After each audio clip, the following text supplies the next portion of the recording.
আমার পরিবারের কাউকে না জানিয়ে বিয়ে করেছে, এজন্য আব্বু তাকে ঘর থেকে বের করে দিয়েছেন। এই পরিস্থিতিতে আব্বুর আসলে কি করা উচিত ছিল?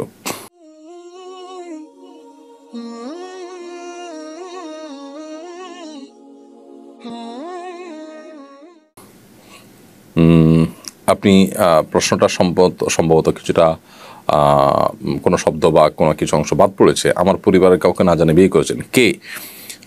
আপনার বোন কিংবা ভাই কেউ আপনার পরিবারের কাউকে না জানিয়ে বিয়ে করেছেন, এজন্য আপনার বাবা তাকে ঘর থেকে বের করে দিয়েছেন। ব্যাপারটা যদি এরকম হয় তাহলে আমি বলবো যে বাবার কি করা উচিত ছিল এটি নির্ভর করে যে আসলে ঘটনা কি ঘটেছে তার উপরে।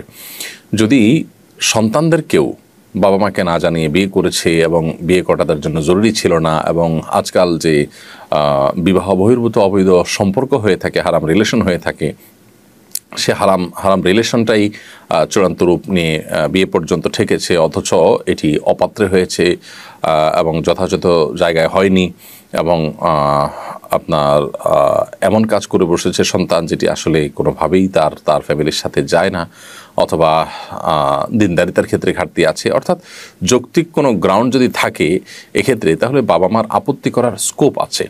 কুফু বা সামঞ্জস্য বিয়ের ক্ষেত্রে রক্ষা করাটা সুন্নাহ। যদি কুফু বা সামঞ্জস্য এটি রক্ষা না করা হয় তাহলে সেক্ষেত্রে অভিভাবকদের সেখানে আপত্তি তোলার শরীয়ী দৃষ্টিকোণ থেকে সুযোগ এবং অধিকার রয়েছে। সেই জায়গা থেকে বাবা কিন্তু আপত্তি তুলতে পারেন সন্তানের বিয়ের ক্ষেত্রে, এরকম বিয়ের ক্ষেত্রে। আর যদি সেরকমটি না থাকে তাহলে সেক্ষেত্রে বাবার আপত্তি তোলা উচিত নয়। কারণ হলো সন্তান বিয়ে করেছে, যদি অভিভাবকের মাধ্যমে বিয়ে করাই হলো উচিত। আল্লাহ সুবহানাহু ওয়া তাআলা কোরআনে কারিমে অভিভাবকদেরকে নির্দেশ করেছেন, ওয়ানকিহুল আয়ামাকুম সালিহিনা মিন ইবাদিকুম ওয়া ইমামিকুম, তোমরা তোমাদের অধীনস্থদের বিয়ে দাও। এটা অভিভাবকদেরকে আল্লাহ নির্দেশ করেছেন। অতএব এটি অভিভাবকদের কর্তব্য। হ্যাঁ, কোনো অভিভাবক দেরি করেছেন, সময় পার করেছেন, দিচ্ছেন না, গড়িমসি করছেন, তার দিনের বুঝ নেই, তাহলে সেক্ষেত্রে সন্তানের উদ্যোগে বিয়ে করার জন্য তিনি সচেষ্ট হতেই পারেন। বিশেষ করে ছেলে সন্তান হতে নিজের উদ্যোগ করতেই পারেন সবার মতে, আর মেয়ে সন্তান হলে হানায় মাঝাব অনুযায়ী প্রাপ্তবয়স্ক হলে নিজে করতে পারেন। তবে সর্বাবস্থা অভিভাবকদের মাধ্যমে এটি করাটা হলো উত্তম এবং উচিত, এবং শরিয়া সেই নির্দেশনাটাই করে।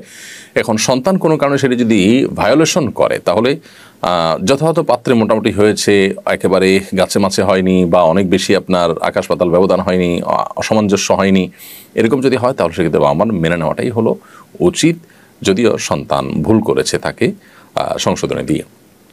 অতএব এই বিষয়গুলোতে আসলে কি ঘটেছে, অ্যাকচুয়াল ঘটনা কি সেটা উল্লেখ করে তারপরে প্রশ্ন করলে আমরা যথাযথ উত্তর একেবারে টু দ্য পয়েন্টে দেওয়াটা সহজ হয়।